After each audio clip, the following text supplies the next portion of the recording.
You and I have so many things in common, but I believe that there are two things that are the most subtle. The first is our need to take that deep breath. And the second is the secrets that we keep.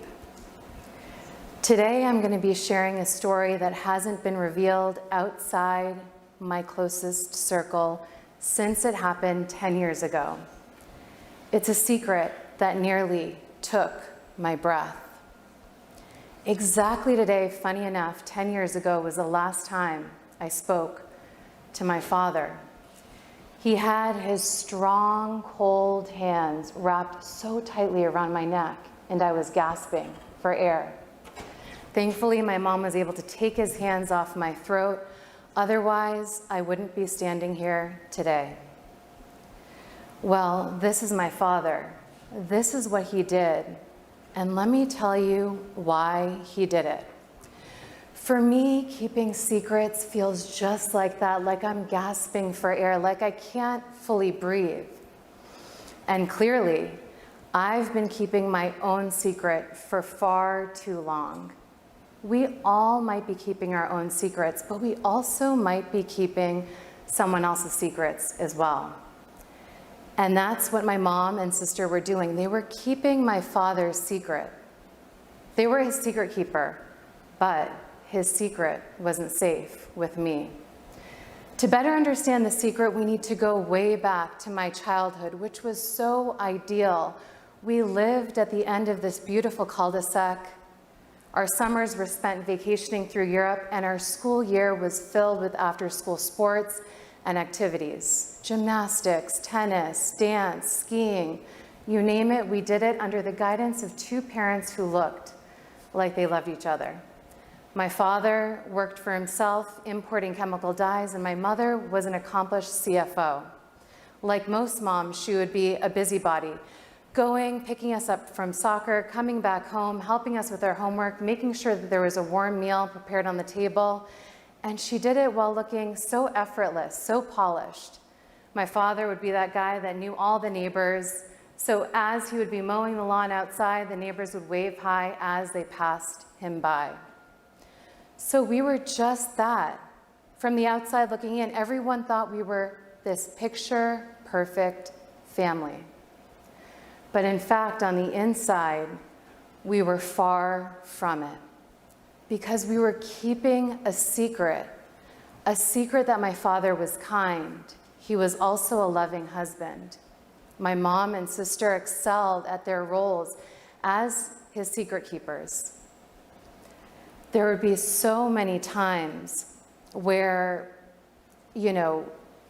I could remember that something small would turn out into a huge blow-up fight. The next thing you know, he would be upstairs packing the largest suitcase with all of his clothes. He would come downstairs with this large suitcase, drag it across the kitchen floor. The whole house would be filled with tension. And as soon as he turned that front doorknob, my mom and sister on cue would be pulling at his shirt. No, not today, don't go.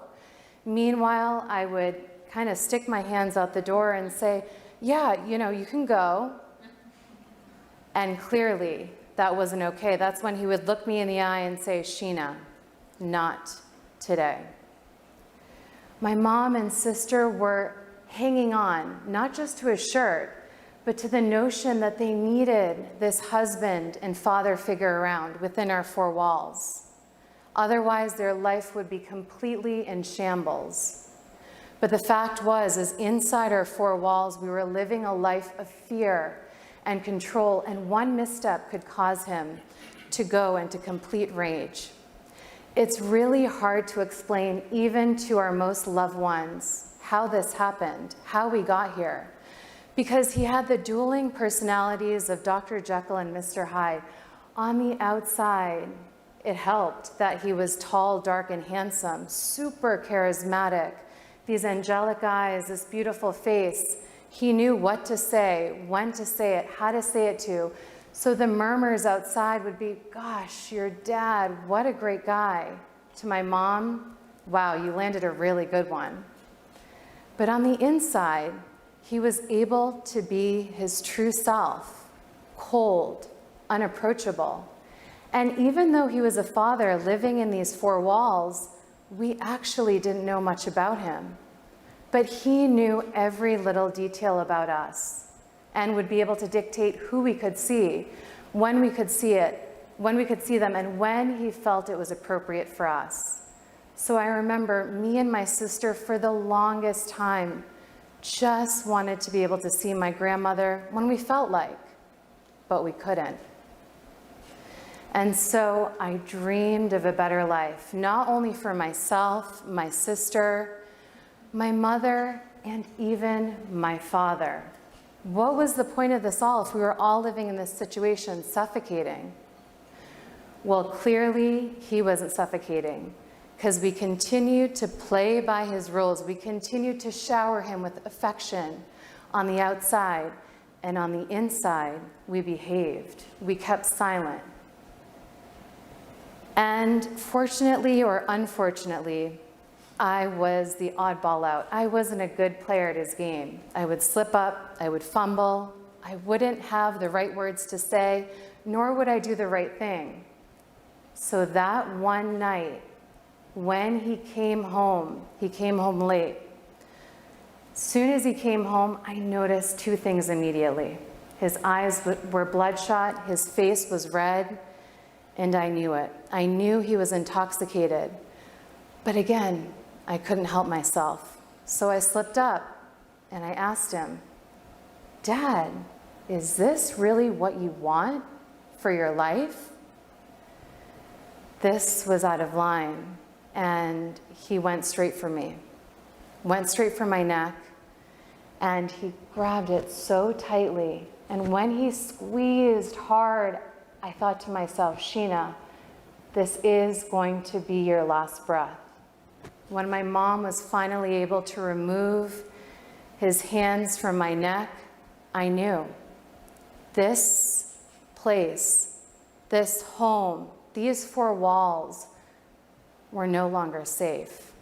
I told my mom, I have to leave, and if my sister wants to come too, she can. My mom went through her own turning point, and she started filing. She went through mediation, and so it happened. Their divorce was final. I thought that day that I would see a different picture of my mom when she came back from the courthouse, one of sadness, because for as long as I could remember, she was holding on to this husband figure. But to my surprise, when she came back from the courthouse and was greeted by her best friend, she had this sense of freedom. She was using her hands in a way that I'd never seen. She had this air of confidence about her. As soon as my sister found out the same sort of thing, to my surprise, I would expect her to be sad. But no, my sister had this air about her, this new confidence that I had never seen. So I was shocked and amazed, and gosh, I just thought to myself, God bless my mom and my sister, because for as long as I could remember, they were taking these shallow breaths. And now when I look at them, they are taking these huge breaths, and wow, it looks so good. It looked so good on both of them. And finally, the home felt like a home. And the four walls that we were in, when visitors enter now, they're like, gosh, this house feels so peaceful. It feels calm. Can you tell me your secret? What did you guys do? Feng shui? Only if they knew what you know today and what it actually took for us to get here. I feel like it's so easy for all of us just to hold on, not to shirts, but to hold on to that notion that we need these people in our lives. Because society is constantly giving us the same old message. Your happiness lies in the hands of the closest relationships around you. But in fact, When you simply remind yourself that your true happiness lies within, that's when it feels right. That's when it feels free. And so I tell you my secret to ask you, are you holding on to any secrets that are keeping you from taking that full, deep breath? If you don't have the answer now, it's totally fine. But just know, if you ever find yourself in a suffocating situation, you don't have to play by someone else's rules. You can free some of those secrets up that might be stifling you. After 10 long years, I've shared with you my deepest, my darkest secret. And I can say right here, right now, I'm breathing deeper. I feel more free. So, in this moment, what I want to wish you and I is peace, happiness, maybe freeing up some of those secrets so that we can continue to take those deep, full breaths into the rest of our lives. Thank you so much.